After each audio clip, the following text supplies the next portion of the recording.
రాజమండ్రిలో యువనేతల మధ్య అసెంబ్లీ పోరు రసవత్తరంగా సాగుతోంది. సంచలన ఆరోపణలు విమర్శలతో వైసీపీ టీడీపీ యువ అభ్యర్థులు పొలిటికల్ హీట్ ను మరింత పెంచుతున్నారు. ఇంతకీ ఇద్దరి బలాబలాలు ఎలా ఉన్నాయి, గెలుపు ఎవరిది అనేది ఇప్పుడు హాట్ టాపిక్ గా మారింది.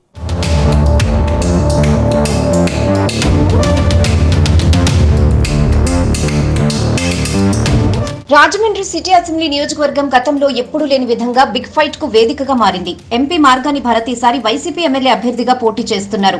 టీడీపీ నుంచి ఆదిరెడ్డి వాసు బరిలో ఉన్నారు. గోదావరి జిల్లాల కోడిపందాల భాషలో చెప్పాలంటే సమ ఉజ్జీలైన రెండు పందెం కోళ్లు కొట్లాడుకుంటున్న వాతావరణం కనిపిస్తుందని రాజమండ్రి వాసులు అనుకుంటున్నారు. దాదాపు నెల రోజుల నుంచి ఇద్దరు నేతలు ఢీ అంటే ఢీ అనేలా తమ ప్రచారాన్ని నిర్వహిస్తున్నారు. ఓటర్లను కలుసుకోవడం, తెర వెనుక వ్యూహాలకు పదును పెట్టడం లాంటివి ఇక్కడా జరుగుతున్నాయి. వీటికి తోడు యువనేతలు ఇద్దరూ ఒకరిపై ఒకరు చేసుకున్న సంచలన విమర్శలు రాజమండ్రి రాజకీయాలను మరింత వేడెక్కిస్తున్నాయి.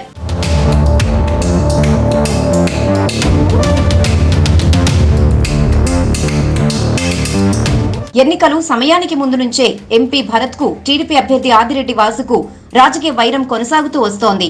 అనుకున్నట్లుగానే ఇద్దరు ప్రధాన పార్టీల నుంచి ఎమ్మెల్యే అభ్యర్థులుగా టికెట్లు సాధించుకున్నారు.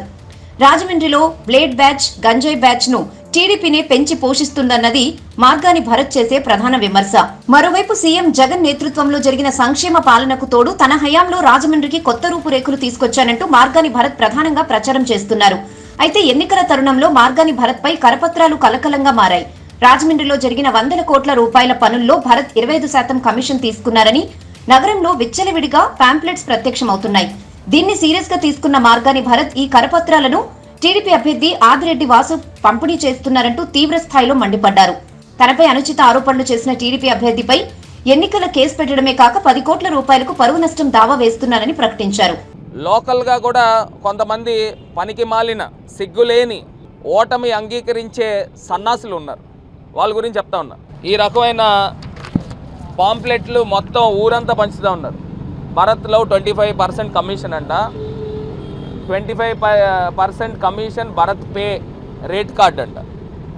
ఇది మొత్తం ఊరంతా పంచుతూ ఉన్నారు. ఈ రకంగా ఊరంతా పంచుతూ ఉన్నారు. ఇది ఎవరు పంచుతారని అంటే ఓటమి అంగీకరించిన వాళ్ళు ఉంటారు కదా, మనకి ఏం చేయలేం, ఏదో రకంగా ఒక బోగస్ ప్రచారం చేయాలా.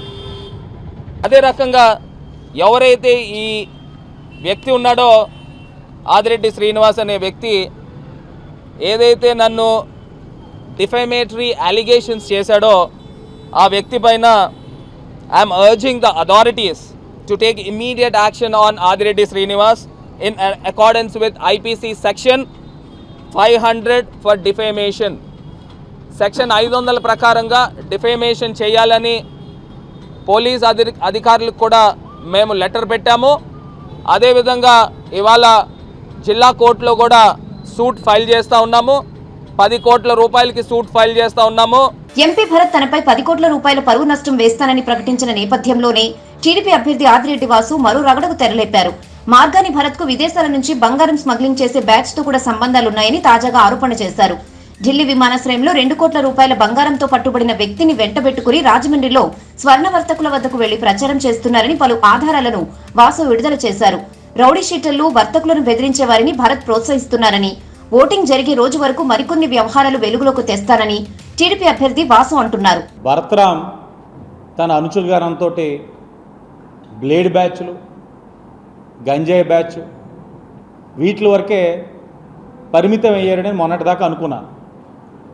ఈ మధ్యకాలంలో తన అనుచరుగానంతో పొడి చేస్తానని చెప్పి ఒక కొత్త సంస్కృతిని ఊర్లో తీసుకొచ్చాడు. అంటే బ్లేడ్ బ్యాచ్, గంజాయి బ్యాచ్తో పాటు పొడి చేసే బ్యాచ్. ఈ పొడి చేసే బ్యాచ్తో ఆగుతుంది ఎక్కడి వరకు అని అనుకుంటే ఈ యొక్క రౌడీయిజం, గూండాయిజం పరంపర ఎలా కొనసాగుతూ ఉందంటే నిన్ననే ఎస్పీ గారి దగ్గరికి వెళ్ళి కంప్లైంట్ పెట్టాం. మేము రెడ్లు 70 సంవత్సరాలు ఈ రాష్ట్రాన్ని పాలించేది మేమే అని చెప్పి ఒరిస్సా నుంచి వచ్చిన బ్రాహ్మణుల్ని, మార్వోడిస్ని దూషిస్తూ ఈ రాష్ట్రం వదిలిపోవాల్సి వస్తుంది మీరు అని చెప్పి బెదిరిస్తూ భయభ్రాంతులను గురి చేస్తూ ఉన్నారు. అతను చాలా స్పష్టంగా ఆడియో క్లిప్లో 2 సార్లు ఎంపీ భరత్రామ్ పేరు ఉచ్చరించడం జరిగింది. 2019 ఎన్నికల్లో రాజమండ్రిలో టీడీపీ 33,000 భారీ ఆధిక్యంతో గెలుపొందింది.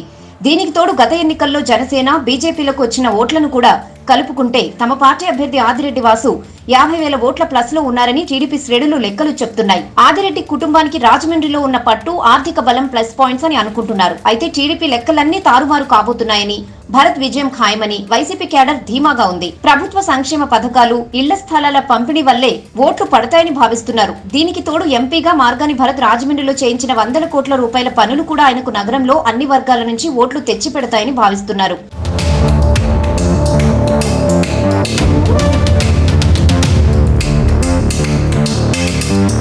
ఇక ఇరువురి అభ్యర్థులకు మైనస్ పాయింట్లు చూస్తే గత ఎన్నికల్లో ఎమ్మెల్యేగా గెలిచిన ఆదిరెడ్డి వాసు సతీమణి ఆదిరెడ్డి భవానీ పెద్దగా ప్రజల్లో లేకపోవడం ఒక మైనస్ అయితే, ప్రస్తుతం మార్గాని భరత్ పై చేస్తున్న 25% కమిషన్ వంటి ఆరోపణలు నగర ప్రజల్లోకి స్పష్టంగా తీసుకువెళ్లకపోవడం టీడీపీకి మరో మైనస్ గా భావిస్తున్నారు. ఇక భరత్ విషయానికొస్తే వైసీపీ వర్గ విభేదాలను ఎన్నికల సమయంలో కూడా చక్కదిద్దుకోవడం లేదనే మాట వినిపిస్తోంది.